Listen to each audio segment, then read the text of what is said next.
Hello guys, so I'm back with another video, and guys, this is a special video for those students who are preparing for court exams. And as you know, many of you have commented on my previous videos that you want some dictations on legal dictations. Okay, and this is the legal dictation video, and many of video of legal dictation I will upload soon, and you can check out those on my YouTube channel and on my website. So just watch this video, and if you want more videos on the same topic on legal dictation, then you can go on my website, that is www.englishshorthand.com. You will get there many of the shorthand legal dictations there with that transcription. And if you like this video, so please like this video, share this video, and subscribe my channel. The option is given below. Subscribe is there in that below. If you didn't subscribe, so please click on subscribe. If you have already subscribed, so there will be option of notification, so you can click on there. If any video will be uploaded on my channel, so you will get a notification of that. Okay, so let's start the video.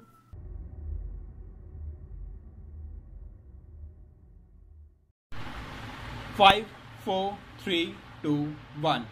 There is no doubt that Code of Criminal Procedure in form of various sections from various chapters thought of providing expeditious remedy, which is very basic principle to criminal justice system, but due to too much of idealistic hangover and the so-called noble presumption that our policy machinery will be objective and efficient while handling a case, has taken us in the country where the basic principle of criminal justice had ended into disaster, and notion of expeditious remedy has taken the backseat.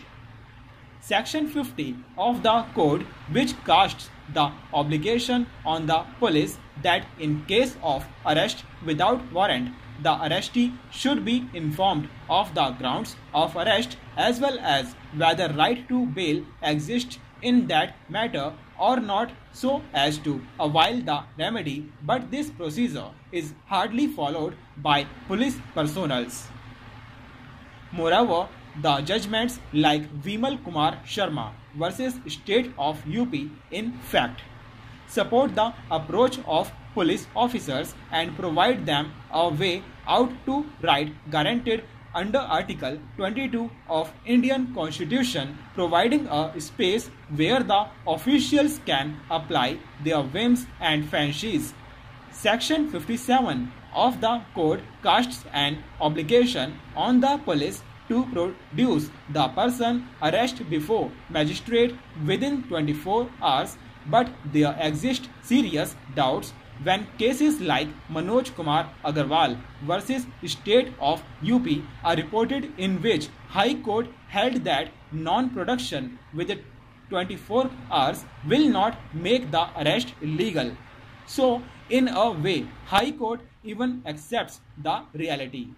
Section 157, which provides for procedure for investigation, gives the IO an unfettered power in matter of cognizable offense because arrest has been made discretionary under this section, and worries of the Supreme Court in the case of Joginder Kumar, and hence giving of direction to the government to issue instructions to the department. Section 167 of the Code provides for the procedure when investigation cannot be completed within 24 hours. Although under subsection 2 of section 167, the period within which the investigation needs to completed is 60 or 90 days, depending upon the nature of punishment, but our reports are full of such decisions in which the investigation has not been completed within the stipulated period of time, and courts dare to state that if investigation is not completed within stipulated period, then detention will not become illegal and the bail will be given only when the accused is ready to furnish the bail bond. The logic behind not giving suo motu bail in above mentioned cases need to be re-looked. The question why a person should suffer when investigating agency is not able to wind up its investigation within 2 or 3 months need to be answered, because after all, unless proved guilty, the accused will not be called guilty in the eyes of law. Subsection 5 makes it more horrible when it gives chance to agency to satisfy the magistrate the reason of not completed the investigation even within 6 months. When a bill petition is filed before the court, a peculiar procedure is followed in courts, especially in lower courts, that is, without the submissions of case diary, the hearing on the petition will not start. That is, 3-4 chances are given to the Office of Public Prosecutors to send the requisition slip demanding the diary to be produced before the court. This giving of 3-4 chances means that accused will have to be in jail for some days, and hence he will have to suffer the mental agony although he has not yet been declared guilty in eyes of law.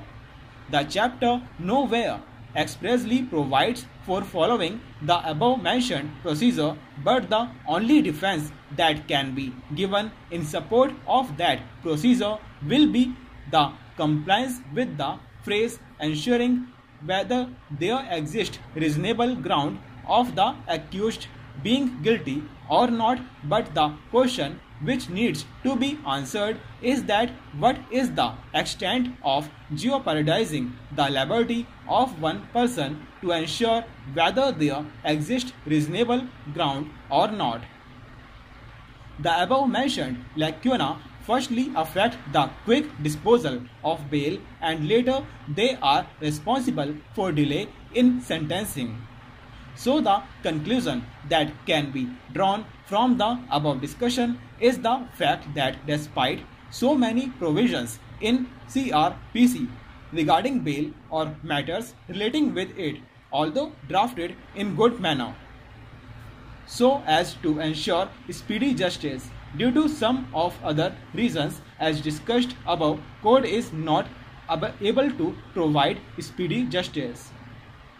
So direction can be given in the form of writ of mandamus to the lower courts to consider bail petitions as fast as possible for them, but the point of caution that is to be noted is the fact that whenever such a direction is issued, then the High Court must take care that the speedily disposal must not cause injustice, because is expected fact that if justice delayed is justice denied, then justice buried is justice buried.